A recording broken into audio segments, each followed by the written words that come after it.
Consciousness collected around him. He returned with reluctance. The weight of centuries and unbearable fatigue lay over him. The ascent was painful. He would have shrieked if there were anything to shriek with. Yet anyhow, he was beginning to feel glad.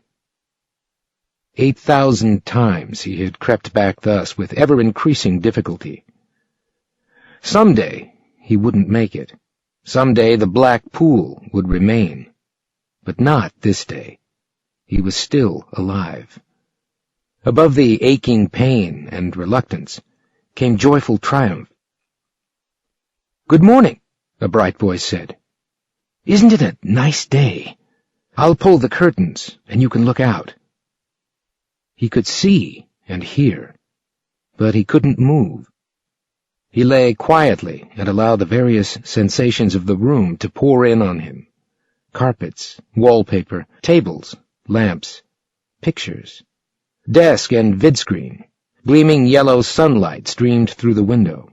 Blue sky, distant hills, fields, buildings, roads, factories, workers and machines. Peter Green was busily straightening things, his young face wreathed with smiles. "Lots to do today. Lots of people to see you. Bills to sign, decisions to make. This is Saturday. There will be people coming in from the remote sectors. I hope the maintenance crew has done a good job." He added quickly, "They have, of course. I talked to Fowler on my way over here. Everything's fixed up fine." The youth's pleasant tenor mixed with the bright sunlight. Sounds and sights, but nothing else. He could feel nothing. He tried to move his arm, but nothing happened. "Don't worry," Green said, catching his terror. "They'll soon be along with the rest. You'll be all right. You have to be. How could we survive without you?" He relaxed. God knew. It had happened often enough before. Anger surged dully. Why couldn't they coordinate? Get it all up at once, not piecemeal. He'd have to change their schedule, make them organize better. Past the bright window, a squat metal car chugged to a halt. Uniformed men piled out, gathered up heavy armloads of equipment, and hurried toward the main entrance of the building. "Here they come!" Green exclaimed with relief. "A little late, eh?" "Another traffic tie-up," Fowler snorted as he entered. "Something wrong with the signal system again. Outside flow got mixed up with the urban stuff, tied up on all sides. I wish you'd change the law." Now there was motion all around him. The shapes of Fowler and McLean loomed, two giant moons abruptly ascendant, professional faces that peered down at him anxiously. He was turned over on his side.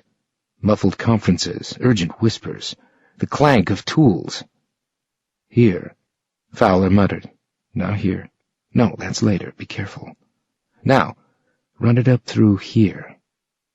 The work continued in taut silence.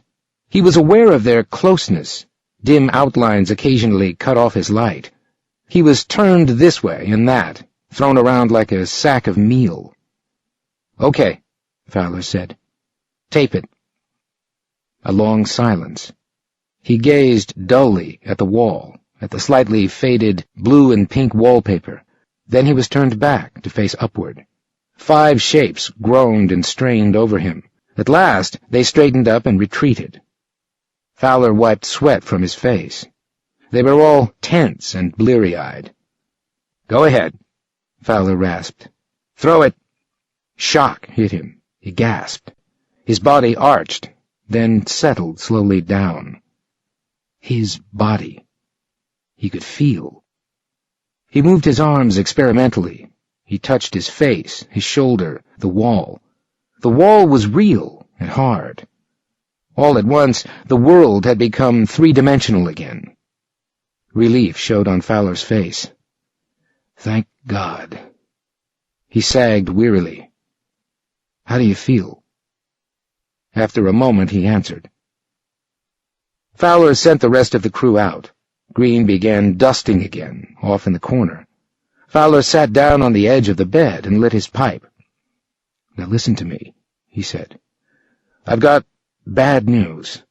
I'll give it to you the way you always want it, straight from the shoulder. He examined his fingers. He already knew. There were dark circles under Fowler's eyes. He hadn't shaved. His square-jawed face was drawn and unhealthy.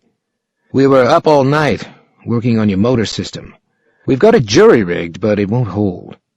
Not more than another few months. The thing's climbing. The basic units can't be replaced. When they wear out, they're gone. We can weld in relays and wiring, but we can't fix the 5 synapsis coils. There were only a few men who could make those, and they've been dead 2 centuries.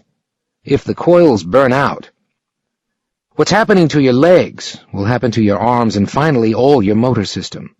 You'll be paralyzed by the end of the year. You'll be able to see, hear, and think, and broadcast. But that's all." He added, "Sorry, Boers. We're doing all we can." "Ready to go down? A lot of people with problems today. They're stuck until you get there." "Let's go." He focused his mind with an effort and turned his attention to the details of the day. "I want the heavy metals research program speeded. It's lagging, as usual. I may have to pull a number of men from related work and shift them to the generators. The water level will be dropping soon. I want to start feeding power along the lines while there's still power to feed. As soon as I turn my back, everything starts falling apart." Fowler signaled green, and he came quickly over. The 2 of them bent over Boers and, grunting, hoisted him up and carried him to the door, down the corridor and outside. They deposited him in the squat metal car, the new little service truck. Its polished surface was a startling contrast to his pitted, corroded hull, bent and splotched and eaten away, a dull, patina-covered machine of archaic steel and plastic that hummed faintly, rustily, as the men leaped in the front seat and raced the car out onto the main highway.